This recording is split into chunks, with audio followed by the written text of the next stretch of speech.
नमस्कार दोस्तों, मैं हूं आपका दोस्त अजय कुमार यादव। मेवाड़ के महाराणा संग्राम सिंह, जिन्हें राणा सांगा के नाम से भी जाना जाता है, जिन्हें हिंदुओं का भग्नावशेष भी कहा जाता है, वो एक ऐसे वीर थे जिन्होंने मातृभूमि की रक्षा के लिए अनेक को युद्ध लड़े और हर एक युद्ध के अंदर वो विजयी हुए।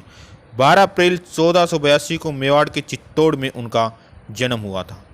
राणा सांगा के प्रमुख युद्धों की गिनती करें तो 1517 ईस्वी में खातौली का युद्ध लड़ा गया, जो खातौली नामक स्थान बूंदी के अंदर स्थित है। खातौली के युद्ध में राणा सांगा ने उस समय के तत्कालीन सुल्तान दिल्ली के शासक इब्राहिम लोदी को हराया था। 1518 ईस्वी में इब्राहिम लोदी फिर एक बार बड़ी सेना लेकर के आया और बाड़ी का युद्ध जो धौलपुर में स्थित है, उसमें भी इब्राहिम लोदी की सेना को परास्त किया गया। राणा सांगा पहले ऐसे शासक थे जिन्होंने विदेशी आक्रांता बाबर को निकालने के लिए राजपूतों को संगठित किया, उनके अंदर की एकता को जन्म दिया और एकजुट होकर के मुगलों का सामना करने के लिए कहा। कहते हैं कि राणा सांगा के शरीर पर 80 घाव लग गए थे। उनके बारे में प्रसिद्ध है कि 80 घाव थे तन में, फिर भी व्यथा नहीं थी मन में। गुजरात और मालवा के सुल्तान को भी राणा सांगा ने हराया था। गुजरात और मालवा के मुस्लिम सुल्तान ने खूब कोशिश कर ली, लेकिन वो राणा सांगा को पराजित नहीं कर सके। जब बाबर भारत के अंदर आया और 1526 ईस्वी में उसने सुल्तान इब्राहिम लोदी को पानीपत के प्रथम युद्ध के अंदर हरा दिया, तो राणा सांगा ने सभी राजपूतों को एकत्रित किया और विदेशी आक्रांता बाबर को भारत से बाहर निकालने की ठानी। सर्वप्रथम 1527 ईस्वी में ब्याना का युद्ध हुआ और ब्याना के युद्ध में महाराणा सांगा ने बाबर की सेना को धूल चटा दी। ब्याना से भागे हुए सैनिक जब बाबर के पास खेमे में आए और राजपूतों की वीरता की गाथाएं सुनाई, तो स्वयं बाबर के सभी सैनिक हतोत्साहित हो गए। लेकिन बाबर ने फिर इस युद्ध को धर्म युद्ध का नाम दिया, जिहाद का नाम दिया।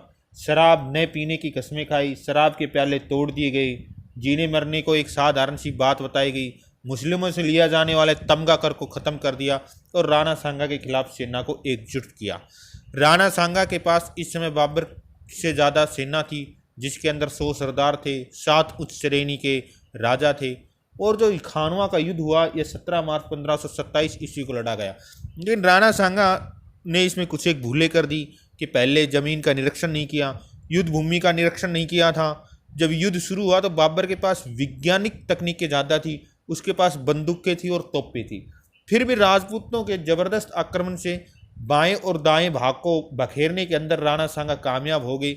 लेकिन आग उगलती तोपों और बंदूकों के सामने भला तीर भाले कब तक टिक सकते थे। इसी समय एक तीर आकर राणा सांगा की लगा, जिसके कारण राणा सांगा बेहोश हो गए। मूर्छित अवस्था में राणा सांगा को युद्ध से बाहर निकाला गया और बसवा दौसा के समीप उन्हें होश आ गया था। इस समय झाला अज्जा के नेतृत्व में युद्ध चलता रहा, लेकिन तीर, तलवार, तोपे भला आग के गोलों के सामने कब तक काम करती। राजपूतों की वीरता काम नहीं आई और वैज्ञानिक तकनीक के सामने राजपूतों की हार होगी। राणा सांगा को होश आया तो उन्होंने दोबारा प्रतिज्ञा की कि मैं बाबर को भारत से बाहर निकाल करके ही दम लूंगा, और चंदेरी के युद्ध में मेदिनी राय की सहायता के लिए चल पड़े। कुछ इतिहासकारों का मानना है कि उसी समय कुछ एक राजपूत सरदार जो ये मानते थे कि बाबर को नहीं जीता जा सकता क्योंकि उसके पास तोप है जिनका कोई जवाब नहीं है, उनको जहर दे दिया और 30 जनवरी 1528 को कालपी नामक स्थान पर उनकी मृत्यु होगी। राणा सिंह अपने पूरे जीवन के अंदर युद्ध करते रहे। उनकी एक आँख चली गई थी, एक पैर से वो लंगड़े हो गए थे, घुटने में तीर आकर लगा था और उनके एक हाथ की बाजू कट गई थी। लेकिन उन्होंने कभी हार नहीं मानी। सच्चे अर्थ में एक क्षत्रिय योद्धा थे। ऐसे महान योद्धा को हमारा सत सत नमन है। आने वाली पीढ़ियाँ उनसे प्रेरणा लेती रहेंगी। प्रिय मित्रों, वीडियो कैसा लगा? वीडियो को लाइक करें, चैनल को सब्सक्राइब करें और इसी प्रकार अपने भाई को सपोर्ट करते रहें। जय हिंद, जय भारत।